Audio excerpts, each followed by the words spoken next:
Hi guys, welcome back to the Sprue Room, and today we're going to be looking at this Academy 1/35th scale K2 Black Panther tank kit. This is something I picked up over in South Korea a couple of weeks ago. Found this amazing model shop over in Hyundai in Seoul, so if you're in the area, definitely check it out. They've got tons and tons of stuff, and Academy, being a Korean manufacturer, was reasonably priced. So it was about 30,000 won, which is about £16, which I think is an absolute bargain, considering in the UK, I think you can only find this for about £46.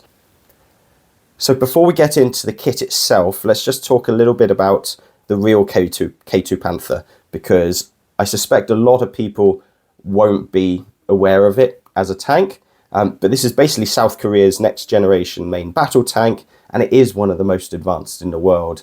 And many people will say, right, we've got the Leopard from Germany that is one of the best in the world. We've got the Abrams, we've got the Challenger too. But actually, personally, I think the K2 tank is easily up there, and it may be even a little bit better. So this was developed by Hyundai Rotem, and it was designed to modernize Korea's armored forces and replace the aging K1 and other older US supplied tanks. So this is purely a Korean made, designed, built tank. It entered service about a decade ago, and it's full of cutting-edge technology. We're talking about a 120mm smoothbore gun with autoloader, advanced fire control system that tracks and fires at targets while on the move with great accuracy, and the ability to kneel or raise its suspension depending on the terrain. It's even got a snorkel so it can cross rivers. It's protected by composite armor, and it's got an active protection system in newer variants. It can reach speeds of about 70 kilometers an hour, and it's got a range of 450 kilometers as well, which makes it pretty fast for its size. Internationally, it's also gained attention, notably with Poland ordering several hundred of them, and they've got their own localized version of it. So first up, let's have a look at the box itself. So nice artwork on the front. Artist has signed this, so Kim Jong-hwan. This mentioned it's the modeler's edition, with connected tracks, photo etched parts included, polarized light sticker included, which I think is quite a neat feature. On the sides, we've got some nice photos, a little bit more detail about the tank itself and what to expect in there, but some nice photos of the finished version. And there we can see we've got some etched parts and the light sticker as well around the edge, just repeating most of that. And then what I do like in particular on a lot of the Academy boxes is on the outside they look to add your paint index on there, so if you're in the shop you don't need to open up the box and have a look at what paint you might need. So they've listed a bunch of makers. I mean, in the UK, Humbrol are not really relevant anymore. I don't know anyone that uses them.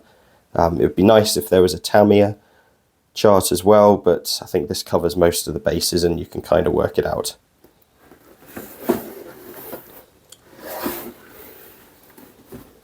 So let's have a look inside the box.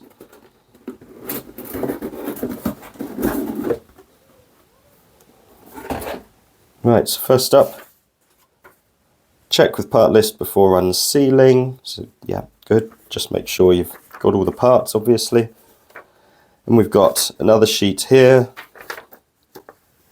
just with some instructions, although the fact they've got a big warning sign makes it sound a little bit dramatic, but it's basically telling you just to take care as you're building the model. So we've got nicely packaged parts. So this looks like it's the tracks. We've got the main body, and then the turret as well. So we've got quite a few bags here. So let's put them aside.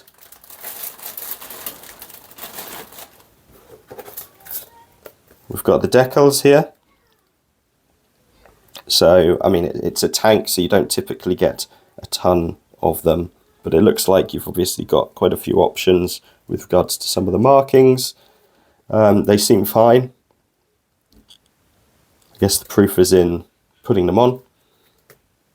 Oh, so we've got our photo etched parts here.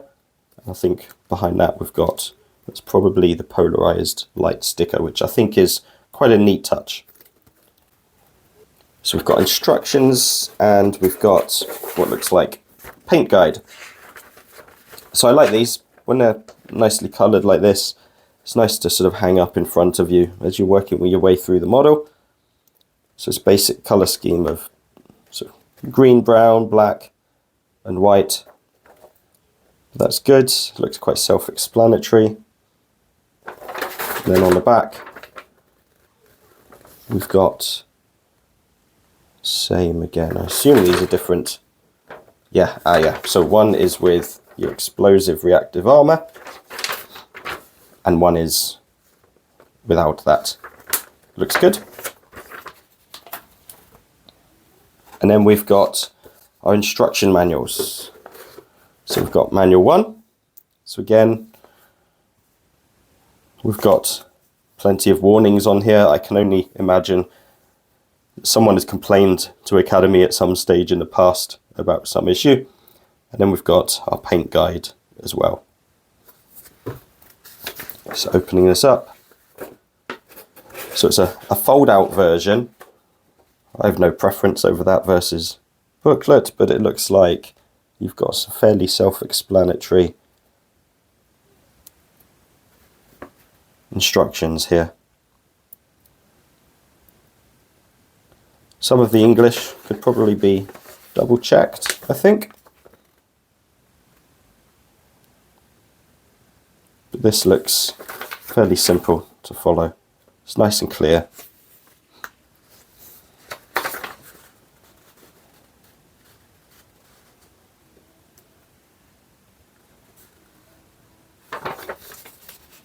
So I think that's the end of, oh yeah, now we've got another page here.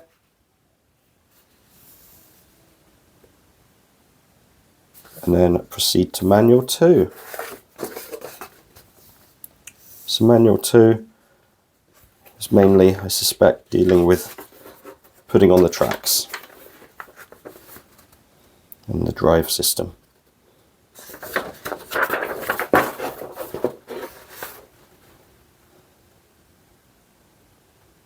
There we go.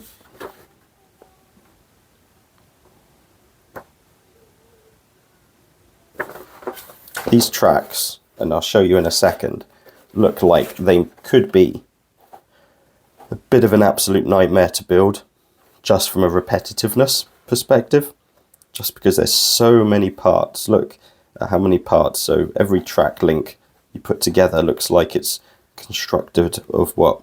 1, 2, 3, 4 parts maybe.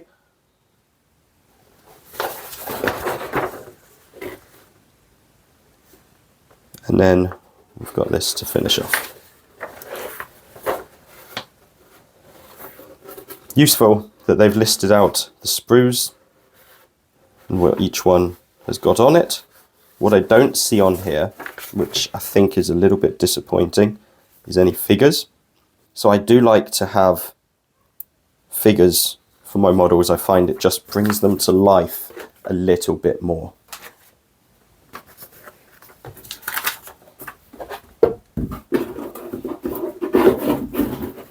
So onto the plastic, and the first thing of note is that this feels very, very structurally sound. Easily I could mistake this for a Tamiya model. It feels like good quality plastic. If we look at this, we've got some nice crisp detail.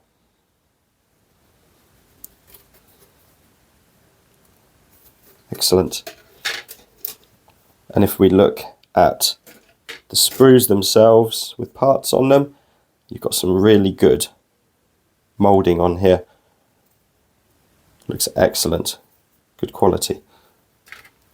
Let's move on to some of the other pieces. Here you've got the base of the tank, the side walls. This looks really, really good.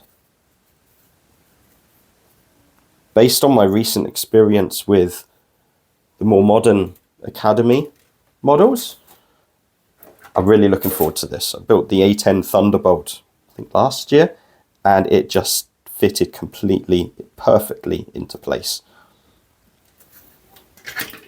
This model itself is from 2017, I believe, so fairly recent, but it's had some new parts put in, I think, in 2024.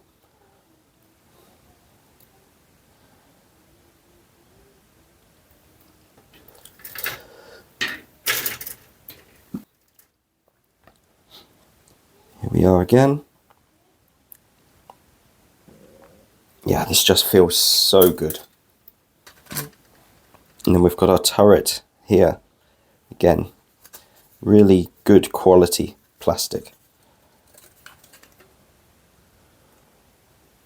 All the sprues are lettered, so you can match them up to the instructions, which is great. And then the one final thing that I wanted to just show you was the tracks themselves. So look at how many pieces you get. So this could be a threat of becoming boring, but let's see how this goes. I've never built this system before. So each link, it looks like, is built up of what, probably 1, 2, 3, 4 pieces, 5 pieces. It's definitely you getting a lot of plastic for your money. Right, so based on what I have seen in this video, this looks like a really good quality tank, good quality model to put together. Looking forward to doing it. Little bit disappointed that it doesn't have any figures with it, just because it brings it to life. If you're putting together a diorama, just having your tank commander poking his head out the tank just makes all the difference to me. Just that extra level of realism. This won't be the next model I make, but I will post the videos up when I do get around to it. Hopefully you found this video interesting and informative. It would be great if you could subscribe to the channel, give it a like. If you've got a comment, got a question, drop it below and I'll get back to you. That's all for now, guys. Cheers.